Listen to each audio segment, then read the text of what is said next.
LinkedIn is becoming an increasingly crowded space. In 2020, there were over 500 million users. Question is, how do you get to the top 1%?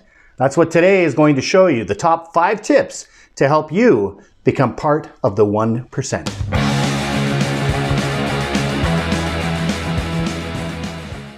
Well, hey everybody, Wes McDonald here, and thank you for joining me for another episode of West Wonders. Today we're going to cover the top 5 tips to help you get into the 1% of LinkedIn users. Now you may wonder, what can this guy tell me about building influence on LinkedIn, about becoming part of the 1%? Well, I can tell you that LinkedIn has been instrumental in helping me to build my career and my influence. So those that know me know that I'm not braggadocious, but because of these top 5 tips that I'm going to show you today on LinkedIn, I've been nominated twice as the 40 most influential in the imaging industry. I was asked to contribute to a phenomenal book called Standing O.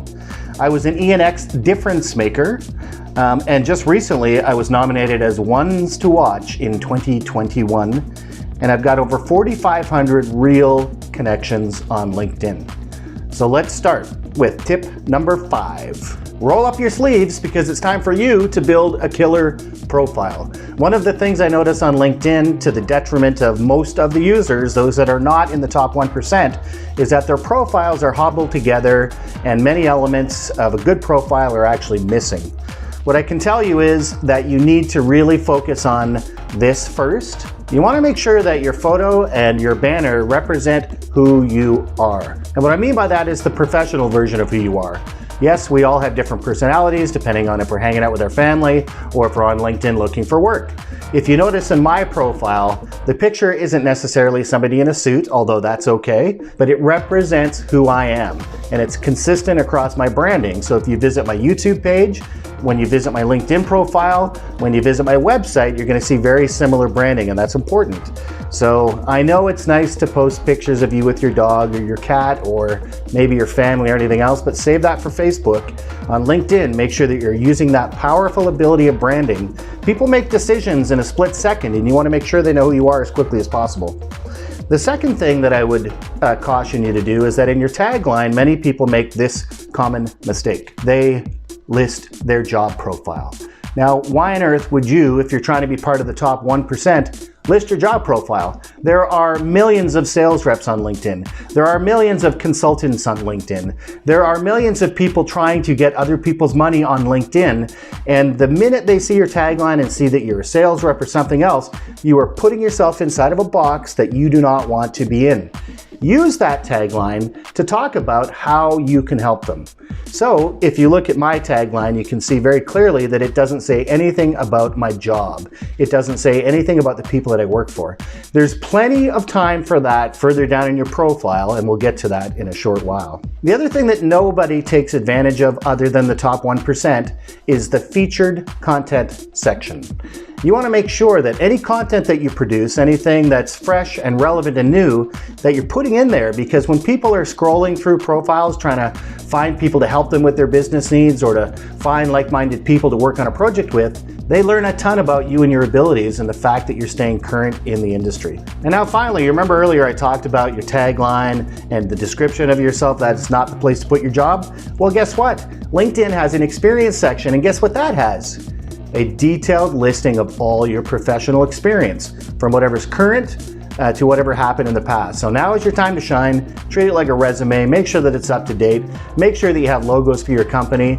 Take your time on this section just as you would in your resume, because by the time people get here, they're probably trying to figure out more about what you do professionally and how you can help them or which organizations that you belong to. Just be active. Did you know that the top 1% of LinkedIn users post weekly, and the other 99%? They don't. So regular posting, making sure that you're going through your feed, commenting on what other people are doing, looking at different articles, finding things and people on LinkedIn that can help you in your efforts is really important. Like every other platform, LinkedIn has an algorithm.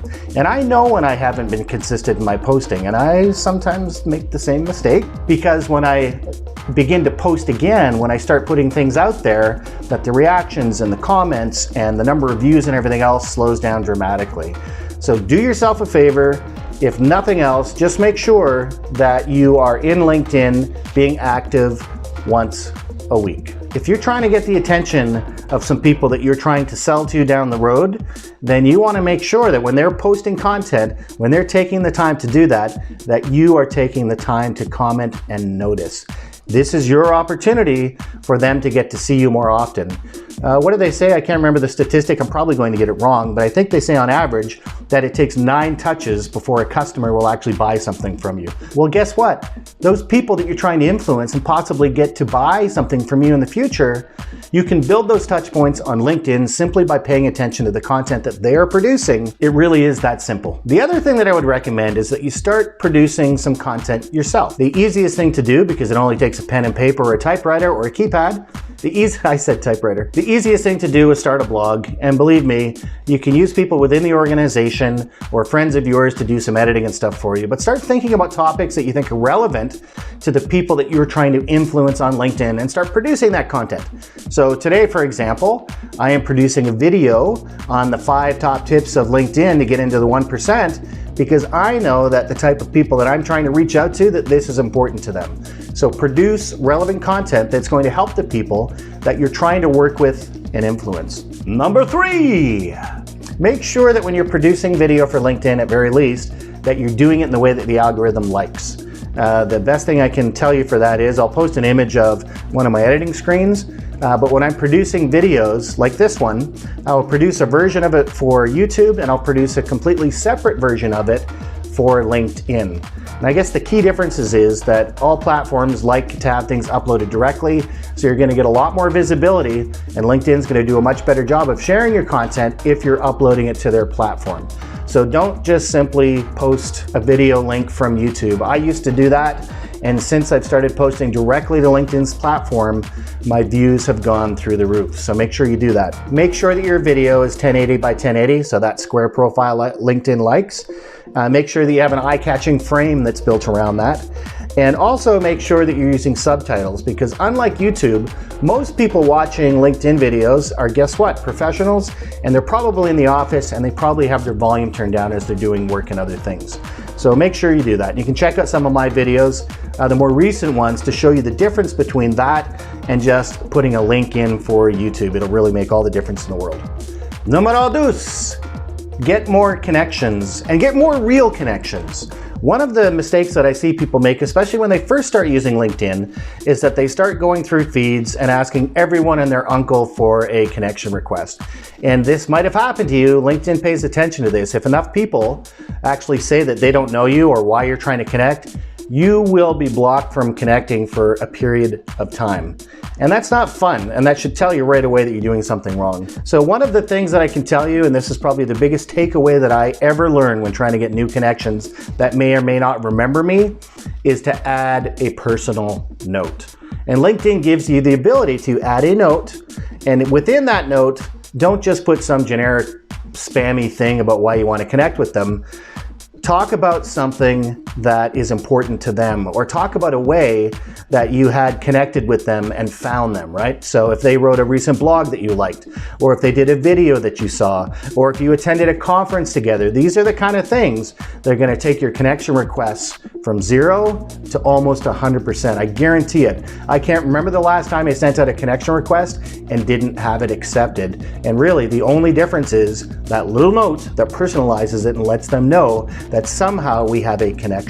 Number 1, and this is really important, and for everyone out there that's doing this, I hope you're watching, I hope you're paying attention, and anyone that's training their people to do this, I hope you're watching and paying attention. Stop using messaging for spam. Now, I've posted an image here in this video to show you exactly what I'm talking about, and I'll paint the scenario for you. So I log into LinkedIn in the morning, I see that I have some connection requests, I see that somebody's in the space that I'm in, I may not know them, I accept that request, and no more than half an hour later, I get a spam message asking me to buy one of their services. That's not how LinkedIn works. LinkedIn is about community, it's about influence, and what I like to call side door selling. And that takes time. You have to groom your connections. You have to work with them, get them to trust you, get them to feel that you've actually been delivering them some value before they will buy from you. This is not a place for cold calling. It's not a place for cold emails. This is a community of users that are trying to use LinkedIn to better their professional lives, their success through these connections. So when you try and connect with someone through a message, make sure that that message has something that is relevant to them and that is actually going to help them. And it's not something that you're selling. Believe me, they will ask.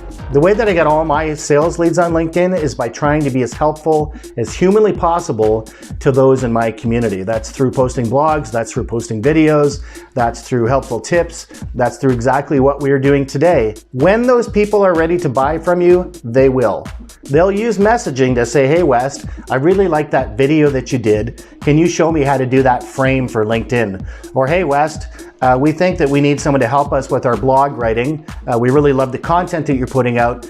Could you get in touch with us next week? This is the way that you sell on LinkedIn. Trust me, if you want to be part of the top 1% that influences and finds the most success on LinkedIn, this is the #1 tip that I can recommend to you. Hey, I want to thank everybody for joining in today. West Wonders wouldn't be possible without you viewing and subscribing. So make sure you smash that subscribe button if you're on YouTube. If you're not on YouTube, go over there and smash it anyway. Hit the notification button so you never miss another episode. And don't forget, until next time, keep wondering.